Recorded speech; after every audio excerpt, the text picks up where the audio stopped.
चतुर्भुज। समलंब चतुर्भुज किसे कहते हैं? सबसे पहले ये जानते हैं, ऐसा चतुर्भुज जिसमें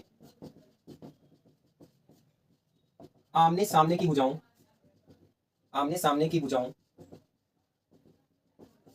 का एक युग्म समांतर हो।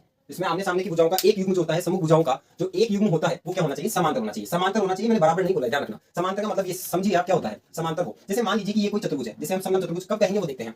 अगर ए बी सी डी ये चतुर्भुज है, अगर ये ए बी के सामने वाली भुजा जो ये सी डी है, अगर वो इसके समांतर हो जाए, ए बी के सामने वाली भुजा इसकी समांतर है, ए बी के सामने वाली भुजा अगर सी डी एक समांतर है, तो ये क्या है? एक आपके पास में समलंब चतुर्भुज है। तो ध्यान रखिए कि ए बी की मतलब आमने सामने की भुजाएं या फिर सम्मुख भुजाओं का एक युग्म समांतर होना चाहिए। आमने सामने की भुजा कह दो या फिर सम्मुख भुजाओं का एक युग्म भी बोल सकते हो आप, कि सम्मुख भुजाओं का एक युग्म, कोई भी सम्मुख भुजाओं का एक युग्म आपस में क्या होना चाहिए जी? समांतर होना चाहिए। समांतर या फिर तो ये हो सकता है, या फिर एडी समांतर बीसी के, कोई भी एक युग्म अगर समांतर हो तो वो हमारे पास में समलंब चतुर्भुज मिलता है। तो ध्यान रखिए कि समलंब चतुर्भुज में केवल एक युग्म समांतर होता है। अगर ये दोनों ही युग्म अगर